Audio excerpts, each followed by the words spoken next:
So hello, ఈరోజు మేము వడల మీద ఎగబడ్డామన్నమాట. రోజు దోశ ఇడ్లీ ఏం తింటామని చెప్పేసి.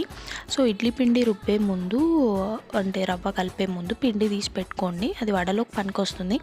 లేదు అంటే ఒక గ్లాస్ మినప్పప్పు, అంటే మీ ఇంట్లో ఉన్న మెంబర్స్కి తగ్గట్టు మీరు గ్లాసెస్ యాడ్ చేసుకోండి. ఇదైతే 3 మెంబర్స్కి కరెక్ట్గా సరిపోయింది. 3 to 4 మెంబర్స్ తినొచ్చు. సో మంచిగా ఒక 1.5 గ్లాస్ మినప్పప్పు నానబెట్టి నైట్ అంతా నానబెట్టి మార్నింగ్ అయినా మిక్సీ చేసుకో, లేదు అంటే డే అంతా నానబెట్టి నైట్ మిక్సీ చేసుకుని దాన్ని ఫర్మెంట్ చేయొచ్చు. సో మిక్సీ పట్టుకున్న తర్వాత దాంట్లోకి రైస్ ఫ్లోర్ క్రిస్పీనెస్ కోసం ఉల్లిపాయలు, బియ్యం పిండి, జీలకర్ర, కొత్తిమీర, కొంచెం అంతా పెప్పర్ పౌడర్. మేము ఇక్కడ ఫ్రెష్గా చేస్తున్నామని మేము కొంచెం బేకింగ్ సోడా యాడ్ చేసినాము. ఇక్కడ నేను సైమల్టేనియస్గా చట్నీ రెడీ చేసిన. చట్నీ వచ్చేసి పుట్నాలు, ఎండు కొబ్బరి, పచ్చిమిర్చి, సాల్ట్, జీలకర్ర యాడ్ చేసి మిక్స్ చేసేసుకున్న. చట్నీ రెడీ అయిపోయింది. ఆ లోపు ఇంకా వడలు వేసేసుకుందాం. కలిపి పెట్టుకున్నాం కదా సైడ్కి.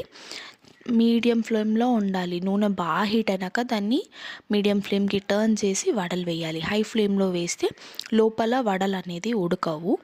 సో మంచిగా అది గోల్డెన్ బ్రౌన్ వచ్చేంత వరకు వెయిట్ చేసి, గోల్డెన్ బ్రౌన్ వచ్చాక తీసేస్తే యమ్మీ అండ్ టేస్టీ వడలు రెడీ.